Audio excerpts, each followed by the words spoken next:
Welcome back to my channel One Teaspoon While Cooking, where you cook smart, eat well and stay healthy. आज की recipe है हलवाई style गाजर की बर्फ़ी। ये सॉफ्ट, रिच और मुंह में घुल जाने वाली गाजर की बर्फ़ी आप इसे आराम से घर पे बना सकते हैं और इस तरह की हलवाई स्टाइल डिशेज़ आप घर पे इंजॉय कर सकते हैं। तो आइए रेसिपी की शुरुआत करते हैं। तो रेसिपी की शुरुआत मैंने इस तरह से की है। मैंने एक पैन लिया है और इसमें ऐड कर रही हूँ 1 टेबलस्पून ऑयल। आज मैं 1 टीस्पून नहीं बल्कि 1 टेबलस्पून ऑयल का यूज़ कर रही हूँ क्योंकि मुझे गाजर का हलवा बनाना है, वो भी बल्क में। इसकी बल्क मेकिंग करनी है। तो रेसिपी की शुरुआत इस तरह से करते हैं कि मैंने पैन में ऐड किया है कोकोनट ऑयल और इसमें ऐड कर रही हूँ ये ग्रेटेड गाजर और इन सबको कंटिन्यूअसली चलाते हुए सॉटे करना है।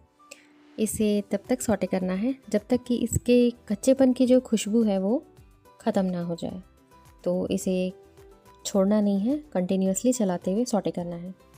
और मैं यहाँ पे ऐड कर रही हूँ ये 4-5 इलायची, जिसे मैं पील करके इसे ब्लांच करूँगी, यानी कि इसे दरदरा फॉर्म में कूट लेना है और कूट के फिर इसको ऐड करना है।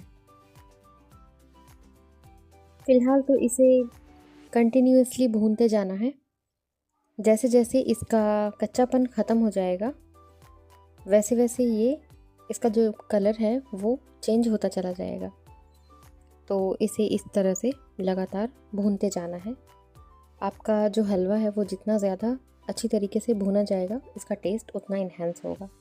तो फ़िलहाल यहाँ पे हमारा कलर काफ़ी चेंज हो चुका है और अब मैं यहाँ पे इसमें स्वीटनेस के लिए ऐड कर रही हूँ चीनी की जगह पे गुड़,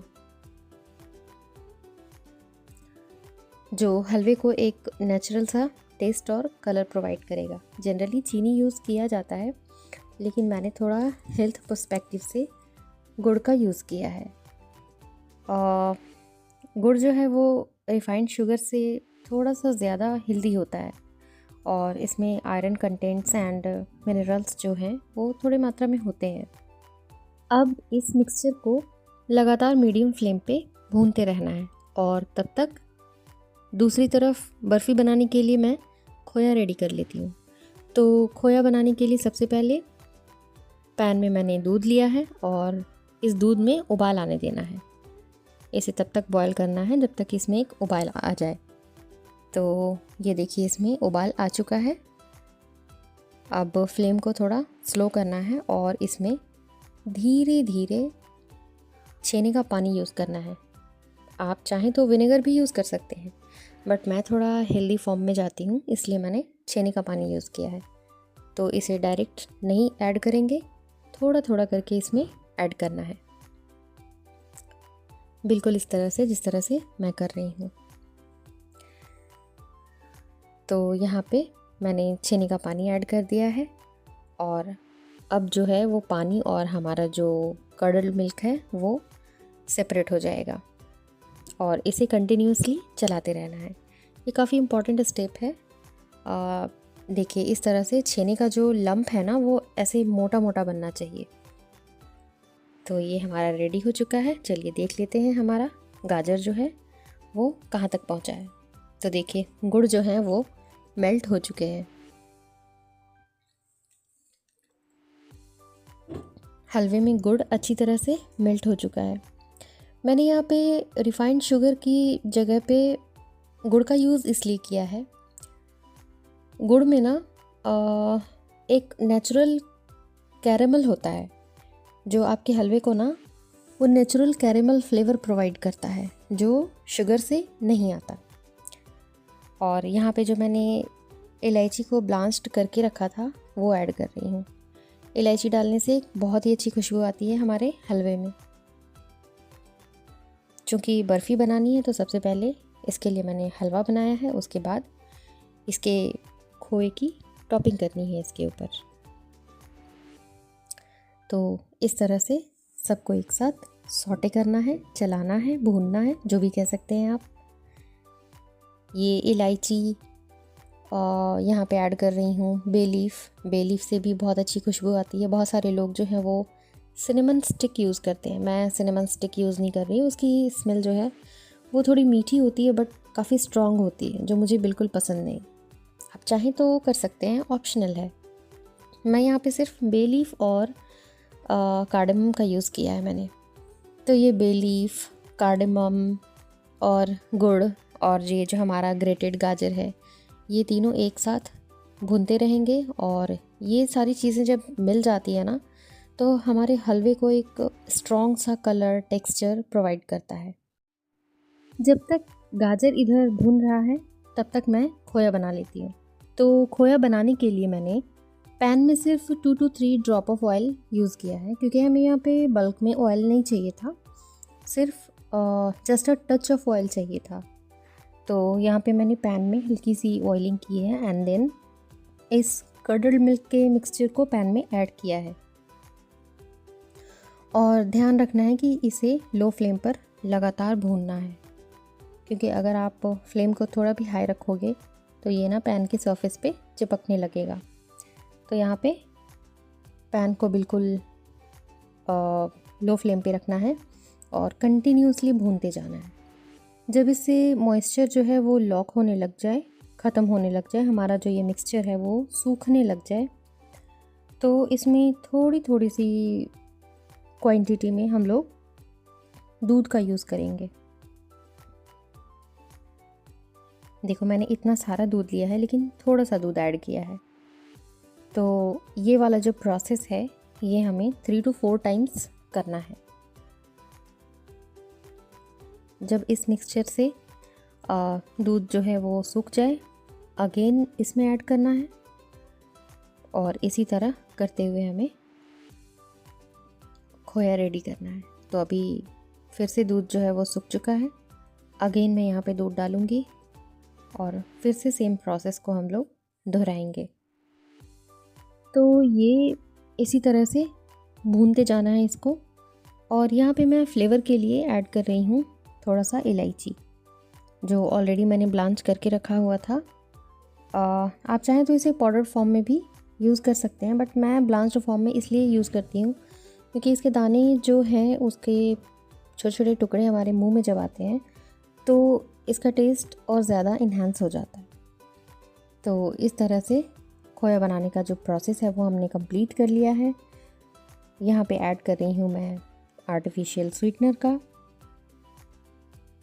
आप चाहें तो शुगर यूज़ कर सकते हैं, बट मैंने शुगर को टोटली रिप्लेस कर दिया है। हलवे में मैंने गुड़ से किया है और यहाँ पे मैंने नेचुरल स्वीटनर का यूज़ किया है। तो ऑलमोस्ट हमारा जो स्टेप है वो सारा कंप्लीट हो ही चुका है और इन सारे स्टेप्स से खोया जो है वो सॉफ्ट और ग्रेनी बनेगा, जो बर्फ़ी के लिए एक बिल्कुल परफेक्ट सा खोया बन के रेडी होगा। तो हमारा जो खोया है वो पूरी तरह से बन के रेडी हो चुका है। तो चलिए मैं आपको इससे पास से दिखाती हूँ। खोया जो है वो बिल्कुल रेडी हो चुका है। आइए देख लेते हैं कि इस हलवे का क्या हाल है। तो हलवा जो है ये भी ऑलमोस्ट रेडी हो ही चुका है। बस इसमें जो थोड़ी सी नमी बची हुई है उसे थोड़ा और सुखा लेंगे और भी ड्राई कर लेंगे, क्योंकि हमने बर्फ़ी बनानी है, सिर्फ हलवा ही नहीं रखना है। तो अब यहाँ पे ऐड कर रही हूँ मैं इतने सारे काजू का पेस्ट बना के ऐड कर रही हूँ। काजू का पेस्ट जनरली काजू को दरदरा कूट के या फिर कट करके हलवे में डाला जाता है, लेकिन मैंने यहाँ पे थोड़ा सा चेंज किया है। काजू का पेस्ट जो है ना वो आपके बर्फ़ी को एक स्मूथ फिनिश देगा, जिससे आपकी जो बर्फ़ी है वो मेल्ट इन माउथ बनेगी और भी ज़्यादा सॉफ्ट बनेगी। तो बस बहुत ज़्यादा यूज़ नहीं किया है मैंने उस पेस्ट को, थोड़ा सा ही यूज़ किया है। तो ये अब हमारा जो हलवा है वो पूरी तरह से रेडी हो चुका है। जितना मुझे सुखाना था मैंने उतना सुखा लिया है। थोड़े से काजू को मैं ऊपर से टॉपिंग कर रही हूँ। देखो आप देख सकते हो हलवे की कंसिस्टेंसी की कितना ड्राई है, कितना मॉइस्चर बाकी है इसमें। तो ये हमारा हलवा रेडी हो चुका है। हमारा मावा या खोया जो भी कह सकते हैं वो भी रेडी हो चुका है। अब मैं इसकी प्लेटिंग करूँगी। प्लेट में मैंने वो जो गाजर है, इस गाजर को पहले लेना है। इसका जो बर्फ़ी है इसकी बेस बनानी है हमें गाजर से। उसके बाद लेयरिंग करनी है इस मावे की। तो यहाँ पे मैं गाजर का बेस बना रही हूँ। तो बेस बनाने के लिए सबसे पहले प्लेट में गाजर के हलवे को प्रेस करते हुए इवनली स्प्रेड कर रही हूँ। यहाँ पे मैं प्रेस कर रही हूँ लगातार, ताकि बीच में कोई एयर बबल्स ना रह जाए। अगर जो एयर पॉकेट्स रह जाती हैं इनके बीच में, तो हमारी जो बर्फ़ी है ना वो अनइवन हो जाती है। मतलब कि जो गाजर का बेस है, गाजर के हलवे का जो बेस है और उसके ऊपर जो मावे की लेयरिंग करनी है, वो एक दूसरे के साथ ना चिपकेंगे नहीं। वो गाजर का लेयर और खोए का जो लेयर है वो अलग हो जाएगा, सेट नहीं हो पाएगा ढंग से। इसलिए ये वाला जो स्टेप है ये काफ़ी ध्यान से करना है, ताकि इस स्टेप में गाजर का जो बेस है वो अच्छे से कॉम्पैक्ट और स्मूथ बनाना बहुत ज़रूरी होता है। इससे बर्फ़ी की शेप, सेटिंग और उसका जो फाइनल फिनिश, फाइनल टच जो होता है वो दोनों परफेक्ट आता है। तो फ़िलहाल ये जो हमारा गाजर का बेस है वो रेडी हो चुका है। अब यहाँ पे मावे की लेयरिंग कर रही हूँ मैं। इसको भी इसी तरह से इवनली स्प्रेड करना है और प्रेस करते हुए स्प्रेड करना है, ताकि यहाँ पे भी कोई एयर बबल्स का प्रॉब्लम ना हो, एयर पॉकेट्स ना बने। खोए की लेयरिंग शुरू हो चुकी है। मैं खोए की लेयरिंग कर रही हूँ। ये जो खोया मैंने बनाया है इसे बिल्कुल मैशी सा या पेस्ट फॉर्म में मैंने रेडी नहीं किया। इसकी टेक्सचर जो है वो ग्रैन्युलर है। कर्डल्ड मिल्क के जो ग्रैन्यूल्स हैं वो आपको क्लियरली विजिबल हैं। तो इसको मैं यहाँ पे स्प्रेड कर चुकी हूँ। चलो मैं आपको पास से दिखाती हूँ, जिसे देखने के बाद आपको समझ में आएगा कि गाजर के ऊपर जो ये खोए की लेयरिंग है उसमें वो जो मिक्सचर है वो काफ़ी दानेदार है, बिल्कुल पेस्ट जैसा नहीं है। तो आई थिंक आपको ये क्लियरली विजिबल होगा। तो आप यहाँ देख सकते हैं कि दोनों लेयर्स जो हैं वो कम्प्लीटली सेट हो चुके हैं। आप यहाँ पे अपने मन के अकॉर्डिंग जो भी ड्राई फ्रूट्स, नट्स, वॉटेवर आप डालना चाहते हैं आप इस पर स्प्रेड कर दें। और अब मैं इसको कटिंग करूँगी। तो गाजर का जो बेस है वो बिल्कुल लाइट और स्मूथ है और ऊपर वाली जो लेयर है वो भी अच्छे से होल्ड कर चुकी है। कोई एयर बबल्स नहीं है, टेक्सचर इवन है और लेयर्स जो हैं वो एक दूसरे के साथ परफेक्टली बाइंड हो चुके हैं। तो इस प्रॉपर सेटिंग की वजह से जो बर्फ़ी का फाइनल शेप निकल के आता है और कटिंग के टाइम भी पीसेस जो होती हैं ना वो काफ़ी नीट निकलती हैं। तो मैं यहाँ पे पीसेस कर रही हूँ और मैं आपको पास से दिखाऊंगी, जो देख के आपको समझ में आएगा कि इसके जो पीसेस निकल के आए हैं वो एक दूसरे से बिल्कुल बाइंडेड हैं और काफ़ी साफ़ सुथरे पीसेस निकल के आए हैं। दोनों लेयर जो है वो एक दूसरे से चिपकी हुई है। तो आइए मैं आपको पीसेस दिखाती हूँ। देखो, इस तरह से हमारी लेयर्ड गाजर खोया बर्फ़ी बिल्कुल परफेक्ट बन के रेडी हो चुकी है। क्लीन लेयर्स, रिच टेक्सचर और बिल्कुल हलवाई स्टाइल फिनिश के साथ। तो इन्जॉय योर गाजर खोया बर्फ़ी। तो मिलते हैं अगली वीडियो में एक नए हेल्थ ट्विस्ट के साथ। तब तक के लिए eat tastier and keep yourself healthier.